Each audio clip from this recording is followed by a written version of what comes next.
Hello everyone, welcome to I exam bees. मेरा स्वागत है आप सभी का एग्जाम बीस प्लेटफॉर्म में to make your preparation yourself faster. मेरा नाम है Kailash Tiwari, ex CFO union bank of India.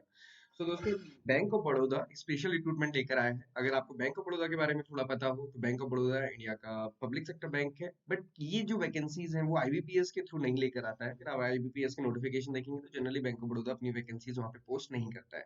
इस बार ये रेगुलर बेसिस के लिए 1200 प्लस वैकेंसीज लेकर आए हैं डिफरेंट डिफरेंट स्ट्रीम्स में। हम ये डिस्कस करेंगे कि कौन सी आपके लिए अच्छी है, और खासकर इस वीडियो में हम डिस्कस करेंगे फाइनेंस से रिलेटेड। ओके, सो फाइनेंस वाले स्टूडेंट्स के लिए कैसे अपॉर्चुनिटी है, बट एक चीज और ध्यान रखिएगा दोस्तों, यहाँ पे फ्रेशर्स के लिए बिल्कुल भी कोई भी अपॉर्चुनिटी नहीं है। सभी में एक्सपीरियंस रिक्वायर्ड है। ओके, सो अब हम देखते हैं कि नोटिफिकेशन में क्या क्या है और कौन कौन सी वैकेंसीज यहाँ पे आई हुई है। तो सबसे पहले देखेंगे ये एग्रीकल्चर मार्केटिंग ऑफिसर और एग्रीकल्चर मार्केटिंग मैनेजर की वैकेंसी है। स्केल 1 और स्केल 2 दोनों पे है।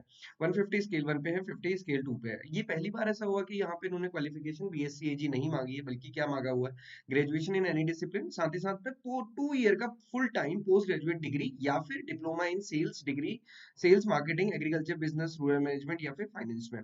सो यहाँ पे एक चीज है, यहाँ पे अगर आप देखेंगे तो फाइनेंस में अगर आपका पोस्ट ग्रेजुएशन है या डिप्लोमा है और फिर उसके बाद 2 ईयर का एक्सपीरियंस है आपके पास agri lending for banking NBFC sector में, तो आप इसमें एलिजिबल हैं। तो ये तो थोड़ी सी हो गई इनडायरेक्ट टाइप की जॉब, जो आपको लग भी रहा होगा कि यार एग्री मार्केटिंग ऑफिसर क्या चीज है।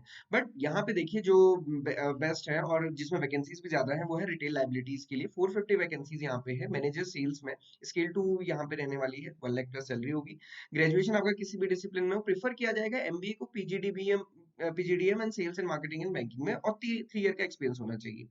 सिमिलरली आप देखिए क्रेडिट एनालिस्ट, यहाँ पे 78 वैकेंसीज हैं। अगेन सीए, सीएफए, सीएमए को प्रेफरेंस दी जाएगी, और 3 ईयर का again credit appraisal, MSME corporate का एक्सपीरियंस होना चाहिए। Then senior manager credit analyst scale 3 की वैकेंसी है। यहाँ पे भी ग्रेजुएशन किसी भी सब्जेक्ट में चलेगा, और सीए, सीएफए में सीएमए को यहाँ पे प्रेफरेंस दी जाएगी, बट 6 ईयर का यहाँ पे एक्सपीरियंस चाहिए रहेगा। Okay, then senior manager MSME relationship में अगर आप देखेंगे 205 वैकेंसी है, ग्रेजुएशन प्लस 2 ईयर का फुल टाइम एमबीए पीजीडी में in finance marketing and banking with 6 year का एक्सपीरियंस। तो ये वो डिपार्टमेंट है जहां पे फाइनेंस वाले स्टूडेंट्स के लिए वैकेंसीज है। अब आपको क्या करना है, आपको अपने एक्सपीरियंस के हिसाब से देखना है और नंबर ऑफ वैकेंसीज के हिसाब से देखना है, और ये देखना है कि कहाँ पे आपको थोड़ी नॉलेज ज्यादा है, उसके अकॉर्डिंग आप उसको फिल कर सकते हैं।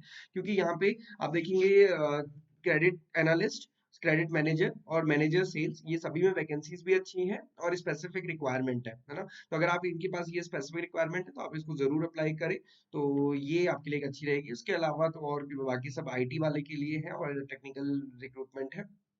ओके, और यहाँ पे ये कॉर्पोरेट एंड इंस्टीट्यूशनल क्रेडिट का है। स्केल 3 की वो वैकेंसी है, 10 वैकेंसीज यहाँ पे है, और साथ ही इसमें भी ग्रेजुएशन और एमबीए एंड पीजीडीएम होना चाहिए। तो उसके साथ साथ आप ये भी देख सकते हैं credit relation manager, credit analyst और चीफ मैनेजर, तो ये तो फिर ज्यादा एक्सपीरियंस है, यहाँ पे 8 ईयर 6 ईयर का एक्सपीरियंस है। और उसके बाद आप देखेंगे स्पेसिफिक जो वैकेंसीज हैं फाइनेंस डिपार्टमेंट में है, बट ये सारी कैसी वैकेंसी है, स्केल 3 एंड अबव। तो आप देखिए स्केल 3, स्केल 4, स्केल 5 की वैकेंसीज है। सीए होना चाहिए क्वालिफिकेशन में, तो ये यहाँ पे दी गई है वैकेंसीज। तो दोस्तों ये है, इसके साथ साथ एंटरप्राइज डेटा मैनेजमेंट की भी है, बट वो मेजरली टेक ड्रिवन वैकेंसीज है। आप यहाँ पे देख सकते हैं कि वैकेंसीज कैटेगरी वाइज कितनी कितनी है, और उसके साथ साथ एलिजिबिलिटी तो हमने देख ली है, एज भी वहाँ पे ऊपर मेंशन की गई है। एग्जामिनेशन पैटर्न आप थोड़ा सा समझ लीजिए। सैलरी तो आपको पता है गवर्नमेंट बैंक्स में जो रहती है वही यहाँ पे रहने वाली है। लगभग स्केल 1 के लिए अगर आप देखेंगे जो ग्रॉस सैलरी वो लगभग 85,000 होती है। स्केल 2 की 1 लाख होती है, स्केल 3 की 1,25,000 तक होती है। अलाउंसेस एक्स्ट्रा होते हैं। सिविल हिस्ट्री का सारा कुछ यहाँ पे इन्होंने रिकॉर्ड मांगा हुआ है। 1 ईयर का प्रोबेशन रहेगा, 3 ईयर का श्योरिटी बॉन्ड रहेगा। उसके साथ साथ एग्जामिनेशन पैटर्न की अगर हम बात करें तो यहाँ पे ऑनलाइन टेस्ट, साइकोमेट्रिक टेस्ट और उसके बाद ग्रुप डिस्कशन रखा हुआ है। तो उसका एग्जामिनेशन पैटर्न का अगर एग्जामिनेशन पैटर्न देखेंगे तो रीजनिंग है, इंग्लिश है, क्वांट्स में केवल 20-25 क्वेश्चन है, और ये 25 मार्क्स की ही है। और यहाँ पे इसकी ड्यूरेशन 75 मिनट है, और प्रोफेशनल नॉलेज जिस भी आप डोमेन से फिल करेंगे उसके 75 क्वेश्चन होंगे, और उसका वेटेज ज्यादा है। ओवरऑल 150 मार्क्स का, सॉरी 225 मार्क्स का ये एग्जामिनेशन है, 150 मिनट्स आपको टाइम मिलेगा। तो ये थोड़ा सा ध्यान रखना है। ओके, बाकी यहाँ पे मिनिमम क्वालिफाइंग मार्क्स भी रखे हुए हैं। 40% है फॉर जनरल ईडब्ल्यूएस और 35% फॉर रिजर्व, है ना।